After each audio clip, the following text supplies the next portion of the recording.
Hi my dear friends, வணக்கம் and welcome to எனக்கு பிடித்த சமையல்.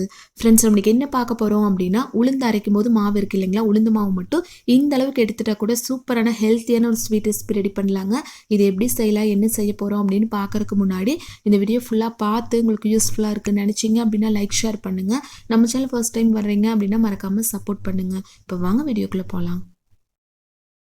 இப்போ உளுந்து அரைச்சதுக்கப்புறம் அரிசி மாவு எதுவும் சேர்க்க தேவையில்லைங்க. உளுந்து மாவு மட்டும் நான் இந்த அளவுக்கு எடுத்திருக்கேன். இதை விட அதிகமாக வேணும் அப்படின்னா கூட எடுத்துக்கலாம். இதை விட கொஞ்சம் குறைவாக வேணும் அப்படின்னா கூட நீங்கள் மாவோட அளவை கம்மி பண்ணிக்கலாங்க. இப்போ ஸ்டவ் எதுவும் ஆன் பண்ணாமல் ஒரு பாத்திரத்துக்கு இது ஃபுல்லாக மாற்றிக்கலாங்க. மாற்றிட்டு 2 டம்ளர் அளவுக்கு தண்ணி உள்ளே சேர்த்துக்கலாம். இப்போ சின்னதாக ஒரு கரண்டி எடுத்து ஃபுல்லாக இந்த மாதிரி கலந்து விட்டுடலாங்க. இதை நல்லா மிக்ஸ் பண்ணி விட்டுட்டு இதில் வந்து ஒரு 3/4 டம்ளர் அளவுக்கு நம்ம பால் சேர்த்துக்கலாங்க. காய்ச்சி ஆற வச்ச பால் உள்ளே சேர்த்துக்கலாம். இதுக்கு பதிலாக தேங்காய் பால் உங்களுக்கு பிடிக்கும் அப்படின்னா கூட தாராளமாக இதே அளவுக்கு வந்து நீங்கள் தேங்காய் பால் உள்ளே சேர்த்துட்டு நல்லா இந்த மாதிரி கலந்து விட்டுடலாங்க. இது 3ஐயும் சேர்த்து நல்லா மிக்ஸ் பண்ணி விட்டுட்டு அதுக்கப்புறம் ஸ்டவ் ஆன் பண்ணி லோ ஃப்ளேம்லேயே வச்சு நல்லா இந்த மாதிரி கலந்து விட்டுறலாங்க. நல்லா கொதிச்சு வருது இல்லைங்களா, அந்த ஸ்டேஜ் வரைக்கும் நல்லா நம்ம கலந்து விட்டுட்டே இருக்கணுங்க. அப்போ தான் அந்த பச்சை வாசனை இல்லாமல் ரொம்ப நல்லாயிருக்கும். நல்லா 2 கொதி வந்ததுக்கப்புறம் நல்லா வாசனையாக இருக்கிறதுக்காக கொஞ்சமாக ஏலக்காய் பவுடர் உள்ளே சேர்த்துக்கலாங்க.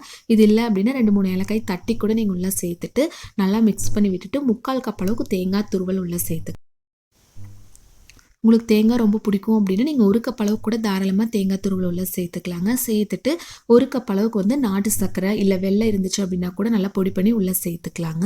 இனிப்புக்கு தகுந்த மாதிரி இதெல்லாமே சேர்த்துக்கலாம். நம்ம தேங்காய் துருவல் சேர்த்ததுனால வெல்லம் பார்த்து கொஞ்சம் கம்மியாக கூட நீங்கள் சேர்த்துக்கலாங்க.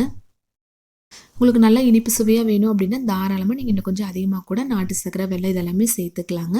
சேர்த்து லோ ஃப்ளேம்லேயே வச்சு நல்லா இந்த மாதிரி மிக்ஸ் பண்ணி விட்டுட்டு இன்னும் கெட்டியாச்சு அப்படின்னா அவ்வளோவா நல்லா இருக்காதுங்க. இதுதான் கரெக்டான பதம். இந்த ஸ்டேஜில் ஸ்டவ் ஆஃப் பண்ணிவிட்டு நம்ம ஒரு டம்ளருக்கு மாற்றிக்கலாம். டீ காஃபியெல்லாம் கொடுக்கறதுக்கு பதிலாக குழந்தைங்கலேருந்து பெரியவங்க வரைக்கும் எல்லாத்துக்குமே இந்த மெத்தடில் ட்ரை பண்ணி பாருங்கள்.